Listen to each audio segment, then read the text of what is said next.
नमस्कार दोस्तों, श्री अनंता YouTube channel में आप सबका स्वागत है। मैं हूं समीना।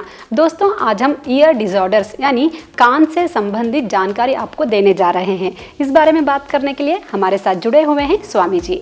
स्वामी जी, कार्यक्रम में आपका स्वागत है। नमस्कार बेटी। स्वामी जी, आज हम ईयर डिसऑर्डर्स के बारे में बात करने जा रहे हैं। तो सबसे पहले हमें ये बताइए कि ईयर डिसऑर्डर्स है क्या और इसके सिम्टम्स क्या हैं। अगर ये होता है तो वार्निंग साइंस कुछ मिलता है हमें? नमस्कार प्रेमियों। आज सेंट्रल नर्वस सिस्टम के कुछ कॉमन डिसऑर्डर और डिसफंक्शन जो हम बात करने वाले हैं वो है एक ईयर डिसऑर्डर। उसके कई कारण होते हैं।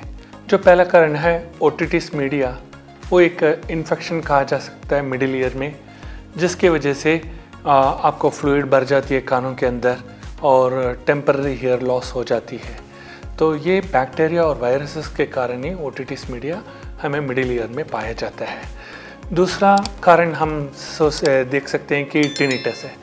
वो टिनिटस एक कानों के अंदर गूंज उठता है, एक बेल की तरह गूंज उठता है या बजिंग रिंगटोन्स हम जो कहते हैं, वो उसका कारण ज़्यादा ही जो हम साउंड जो हम सुनते रहते हैं ना, बाहर की ध्वनि, जिसके वजह से हो जाती है। या कुछ केसेस में ऐसे भी हो जाता है कि ईयर वैक्स ज़्यादा बढ़ जाती है, उसके वजह से भी आपको टिनिटस की साउंड सुनाई देती है।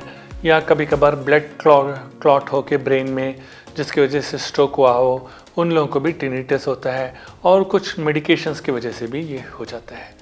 और तीसरा कारण जो है ईयर डिसऑर्डर के लिए, वो मेनियस डिसीज़ कहते हैं। मेनियस डिसीज़ जो होती है वो एक वर्टिगो कहा जा सकता है, या हियरिंग लॉस हो सकती है। और टिनिटस का भी एक तरह से हमें एग्जाम्पल हो सकता है, जो आपके अंदर कानों के अंदर गूंज उठती है आवाज़। तो इस वजह से, या प्रेशर हो सकती है आपके कानों के अंदर, दोनों कानों के अंदर, जो आपके कानों को कम्प्लीटली दबा देता है साउंड की वजह से। और उसके बाद होता है ओटोस्क्लेरोसिस। ये क्या होता है, जब अबनॉर्मल बोन ग्रोथ हो जाती है मिडिल ईयर के अंदर, जिसके वजह से भी मूवमेंट ऑफ टाइनी बोन्स जो होती हैं वो कम हो जाती है, और उसके वजह से आपको हियरिंग लॉस का ज़्यादा ही समस्या पैदा होती है। तो यही कारण नहीं है। और एस्टेकियन ट्यूब डिसफंक्शन, एस्टेकियन ट्यूब डिसफंक्शंस जो होते हैं वो मिडिल ईयर से बैक ऑफ द थ्रोट तक वो एक ट्यूब कनेक्ट होती है, जो आपको इक्वल प्रेशर देता है ईयर्स के अंदर, दोनों तरफ, दोनों कानों में इक्वल प्रेशर देता है। वो डिसफंक्शन हो गया, उसके वजह से सुनाई देना कम हो जाती है, या उसके वजह से सिर आपको चकराया जाता है। ये सब समस्या उसमें आती हैं, और उसके वजह से हेयर लॉस का भी चांसेस है। तो इसको हमने हमेशा देखना है। पहला सिम्टम इसके लिए आता है ईयर पेन होता है, या फुलनेस हो जाती है आपके ईयर के अंदर, यानी कि कान भर जाते हैं, जिसकी वजह से ऐसे होती है। कोलेस्टियोटोमा, ये एक आपका और एक ईयर डिसऑर्डर हम कहते हैं।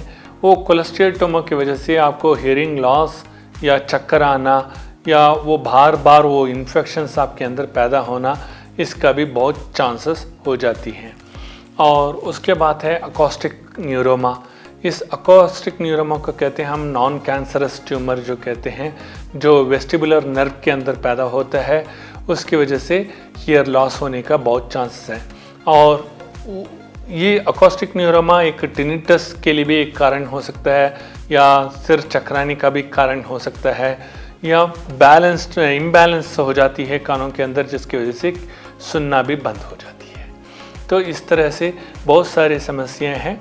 उस समस्या में हम एक मेनियस डिसीज़ से, जो हम अगले एपिसोड में आपके साथ ज्वाइन करेंगे। तब तक बने रहिए। ओम श्री साई राम। शुक्रिया स्वामी जी। धन्यवाद बेटी। तो दोस्तों, कुछ इसी तरह के और भी मेडिकल इन्फॉर्मेशन वीडियोस के लिए आप बने रहिए श्री अनंता यूट्यूब चैनल पर। धन्यवाद।